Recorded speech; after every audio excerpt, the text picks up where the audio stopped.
Another day, another J. Fern's wife story. Kaninang umaga nga ay maiingay ang aming mga inahin, putakan ng putakan at naglalapitan lahat sa pugaran.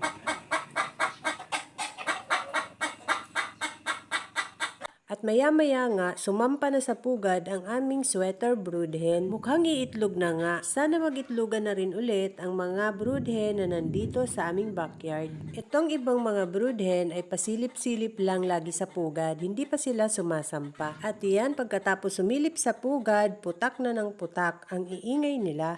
Bale 9 ang mga broodhen na binababhan ng aming bagsic line na broodcock.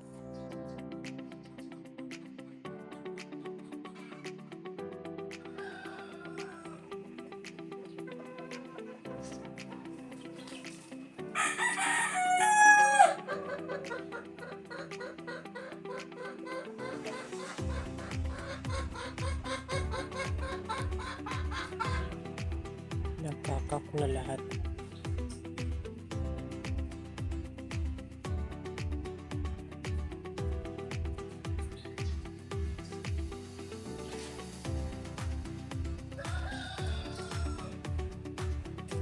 At yan, napisa na ang itlog ng aming golden boy sweater na pulet. Nahuli itong nilagay sa incubator kaya ngayon lang siya napisa. Sa 4 na itlog, mukhang isa lang ang maayos ang similya. Kaya bukas kapag tuyo na ang balahibo ng sisiw ay ibababa na namin siya. Isasama na namin siya dun sa mga sisiw ng aming black lava. Maya-maya pa ay biglang pumutak yung inahin na nangingitlog. Nasa pugad pa siya pero putak na ng putak. Malamang ay nangitlog na ito. Ito ang 5K sweater naming broodhen. Siya ang kauna-unahang nangitlog dito sa mga alpas na nandito sa backyard.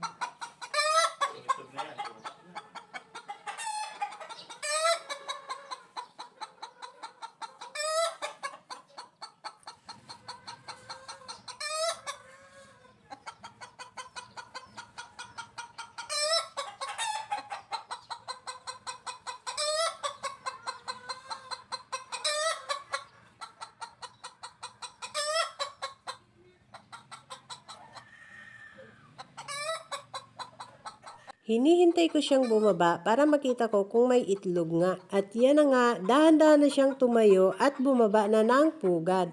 At yun nga, may itlog na ang aming 5K sweater broodhen. Ang laki na ng itlog niya. Dati na kasing nangingitlog yan sa range area, ngunit nung nagulanan ay tumigil na rin siyang mangitlog. Maaga pa ay pumunta na ito sa pugad para mangitlog. Hindi pa ito natuka, kaya dumiretso na siya sa baba para tumuka. 2 itlog ang nakalagay sa pugad, yung isa dyan ay pain. Yung ibang broodhen ay tapos ng tumuka, kaya initsahan na lang namin ng patuka sa gitna itong bagong itlog na pulet. At kahit tapos ng tumuka yung mga ibang alpas na broodhen, ay nakiagaw pa rin sila ng patuka dito sa bagong itlog na manok. Bale, 9 lahat ang mga broodhen na binababa ng aming bagsic line. Kaya alaga namin sa vitamins ang aming broodcock para makababa siya ng maayos sa mga broodhen. At habang tumutuka na sila, ay lumapit ulit ako sa pugad at kinuha ko ang pain. Tinanggal ko na ang pain at nilipat ko sa ibang pugad. Dito sa katabing pugad ko nilagay ang pain na itlog. Ayan, hapon na. Naghahapon na ang mga manok. Dito na sila sa mangga na hapon. Madami na sila. May 3 nang nakahapon. Yun pa yung isa. Nanunuka pa ng mga dahon. Yan, yung isa umakit ulit. Nanunuka na naman ang dahon ng kalamyas. So gusto nila yung dahon ng kalamyas.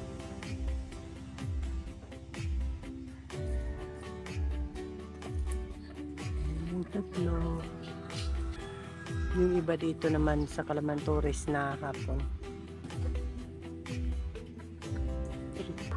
Ito pa yung isa na nanaidito lang patuka. Ito black lava na pulit, binaba muna para makapulpog ang bagsik lang.